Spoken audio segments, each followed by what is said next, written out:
The question I'm asking is this related to describing something or unrelated? The first example is my teacher tells me how to solve a math problem and I take notes. So I'm Esme, you're first on my screen.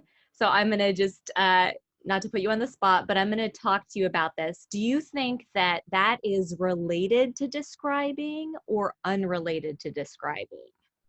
Related to describing? I agree with you. I think it's related to describing too. So my teacher is telling me how to solve a math problem and I take notes. But now can you tell me why you think that's related to describing? I'm not sure actually. Okay, thank you. So um can someone jump in and just think about the definition of describing? What does describing literally mean? Yes, Sammy. To write down. Yeah, so which part of that scenario has to do with writing down? Um, they take notes. Yeah, I'm taking notes, so I'm writing it down. So does everybody see the sentence frame at the bottom of the screen? So here's what I would respond.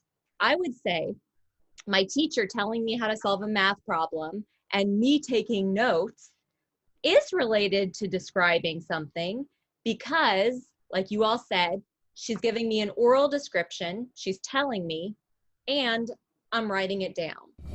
I'm going to put you all in breakout rooms, and I've already assigned your partners, and I've already given you a sentence.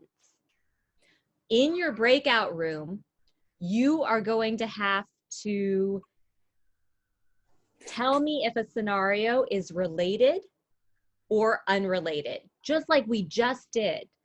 When you come back, one of you is going to have to share it out in a sentence. Does anybody want to go for this last one? Anyone who hasn't had a chance? I think it's related because you're copying something down. Who was that? Was that Miriam? Ruby? Yeah. Okay, Ruby, I could see that side. Can anybody take a counter argument? Can anyone see the other side of it? I think it's unrelated because they're not putting any thought into it. They're just copying the definition. Awesome. And I think you are both right. These are written not to have one right answer, but just to have possibilities.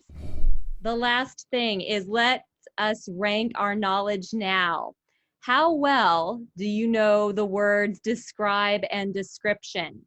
I would say 6 out of 7 of you said you were a 3. You could use it in a sentence. But now, how many of you can analyze them and explain the root and affix meaning? Yes, everyone is at a 4. Excellent. So the reason, thank you, the reason that we did this is because now we're going to look at all the different words that we can make using scribe, scrib, and script. And here's why we learn those. If we forget what these roots mean, what word do I want you to think of? Describe Description. Yes, exactly.